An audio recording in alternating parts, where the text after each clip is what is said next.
PhonePe 2015 साली 3 मित्रांनी मिळून सुरू केलेली ही कंपनी सुरुवातीला फ्लिपकार्टने ॲक्वायर केली आणि नंतर वॉलमार्टने.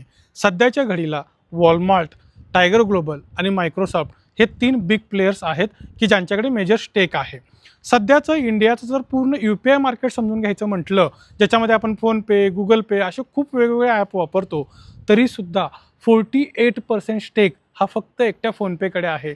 मित्रांनो, विचार करा की गुगलशिवाय आपला अँड्रॉइड मोबाईल चालू शकत नाही. अँड्रॉइड मोबाईल बाय केला तर पहिला गुगलचं अकाउंट टाकावं लागतं आणि त्या कंपनीचं गुगल पे असताना सुद्धा मेजर स्टेक यांच्याकडे आहे. याचा अर्थ यांनी खरंच चांगलं काम केलेलं आहे.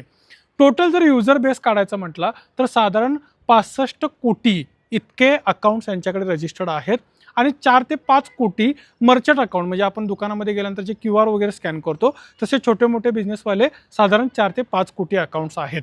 आणि रोज ऑन ॲव्हरेज 35 कोटीचे ट्रान्झॅक्शन्स, म्हणजे 35 कोटी ट्रान्झॅक्शन्स होत असतात. पे केलं, आले पैसे, हे सगळे ट्रान्झॅक्शन्स होतात. तर पर ट्रान्झॅक्शन हिशोब लावला तर 35 कोटी ट्रान्झॅक्शन्स याच्यावरती होतात. आता एक्सपेक्टेड व्हॅल्युएशन काय आहे? साधारण 75,000 कोटीची कंपनी असेल किंवा त्याच्यापेक्षा जास्त असेल असा एक अंदाज आहे. आणि त्यातले 75,000 कोटीपैकी 10,000 ते 12,000 कोटीचा IPO येणार आहे. म्हणजे साधारण 12,000 कोटीचा आपण एक्सपेक्ट करू शकतो. पण हा पूर्णपणे ऑफर टू सेल या कन्सेप्टमध्ये येईल. याचा अर्थ काय? जेव्हा हा IPO लॉन्च होतील आणि तेव्हा त्यातून जे पैसे येणार आहेत ते पैसे कुठल्याही कंपनीला वापरायला मिळणार नाहीत. ते पैसे फक्त त्या स्टेक होल्डर्सकडे जातील, कारण स्टेक होल्डर स्वतःचा स्टेक विकणार आहेत.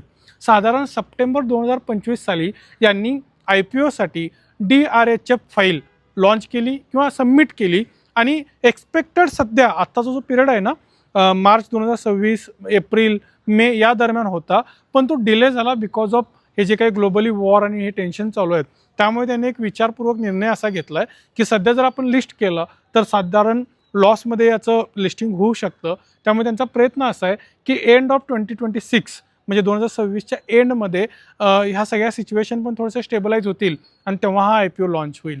तुम्ही या IPO बद्दल काय विचार करता? तुमचं रिसर्च काय आहे? मला कमेंटमधून नक्की कळवा. पुन्हा भेटू अशाच एका व्हिडिओमध्ये. तोपर्यंत धन्यवाद.